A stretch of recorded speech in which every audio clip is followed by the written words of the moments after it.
रानी का जन्म बांग्लादेश बॉर्डर के पास एक छोटे से गांव में हुआ था। पूरे गांव में गरीबी का आलम था। हर सुबह रानी के माँ बाप खेतों में मजदूरी के लिए घर से चले जाते थे। वो रानी की पढ़ाई का खर्चा भी नहीं उठा सकते थे, जिस वजह से रानी को स्कूल भी नहीं भेजा गया। एक दिन रानी के ही इलाके की एक औरत जिसे रानी जानती थी, उस औरत ने रानी को शहर में अच्छी नौकरी का लालच दिया और उसने रानी से कहा कि बस का खर्चा भी मैं दे दूंगी। रानी को लगा कि यही सही रास्ता है अपनी गरीबी मिटाने का और रानी ने जाने के लिए हाँ कर दिया। रानी बस में चढ़ी और फिर ट्रेन से कोलकाता चली गई। रानी को लगा कि ये औरत रानी का फ्यूचर बना देगी और उसकी हेल्प करेगी। जब रानी सिर्फ 12 साल की थी तब एक बड़े आदमी से रानी की शादी कर दी। उस आदमी ने कुछ साल बाद रानी को ये कहकर छोड़ दिया कि तुम बहुत काली हो और सुंदर भी नहीं हो, और इस बात से रानी को काफी शर्मिंदा होना पड़ा और उसे बहुत दुख हुआ। लेकिन जैसे ही वो दोनों शहर पहुँचे, वो औरत रानी को रेड लाइट एरिया में ले गई। पूरा इलाका अराउंड रानी के गांव जितना बड़ा था। रानी सिर्फ 15 साल की थी और उसे जरा भी भनक नहीं थी कि आगे क्या होने वाला है। रानी जिस वैश्यालय में ठहरी हुई थी वो कोलकाता का सोनागाछी था, जो कि इंडिया का सबसे बड़ा रेड लाइट एरिया माना जाता है। कहा जाता है कि 10,000 से भी ज्यादा प्रोस्टिट्यूट यहाँ रहती है और काम करती है। यहाँ आने से पहले रानी ने कभी यहाँ का नाम तक नहीं सुना था। ये रानी के बुरे सपने की शुरुआत थी। 160 रुपए में 1 घंटे तक ग्राहक रानी के साथ जो कुछ भी करना चाहे वो कर सकता था। रानी की लाइफ सिर्फ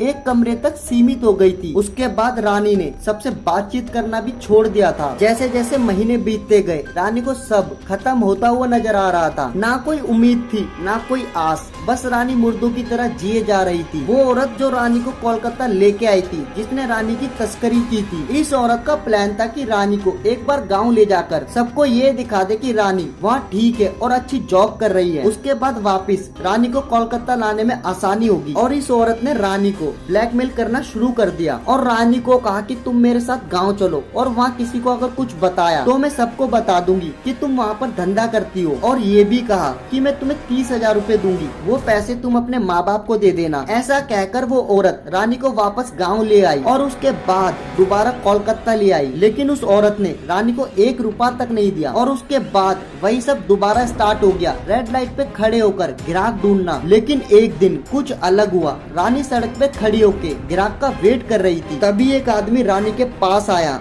उन दोनों ने बात की और उसके बाद वो दोनों रूम में आ गए। लेकिन इस बार हालात अलग थे। वो इंसान अंतर्राष्ट्रीय न्याय मिशन IGM कोलकाता के लिए अंडरकवर काम कर रहा था। उसने रानी से कांटेक्ट किया क्योंकि रानी बहुत छोटी दिखती थी और वो इंसान रानी को बचाना चाहता था। इसके लिए उसे सबूतों की जरूरत थी और रानी ने उस अंडरकवर एजेंट को सबूत लाके दिए और उस अंडरकवर एजेंट ने वो सारे सबूत कोलकाता पुलिस को दे दिए और उसके बाद बचाव अभियान शुरू किया। 11 दिसंबर 2007 को रानी को वहाँ से बचाया गया। बाहर लगभग 200 लोगों की भीड़ जमा हो गई थी और वहाँ से 3 लोगों को गिरफ्तार किया गया, जिसमें वो औरत भी शामिल थी जो रानी को यहाँ लेके आई थी। रानी को वहाँ से बचाने के बाद उसे शॉर्ट टर्म होम केयर में ले जाया गया। इसके तुरंत बाद रानी को पता चला कि वो प्रेग्नेंट थी। सोशल वर्कर और वहाँ के बाकी के लोग रानी की बहुत मदद करते थे। रानी ने उन सभी लोगों के खिलाफ कोर्ट में गवाही दी और बताया कि कैसे उसे गांव से कोलकाता लाया गया और उसके साथ क्या क्या हुआ और किसने किया। उसके बाद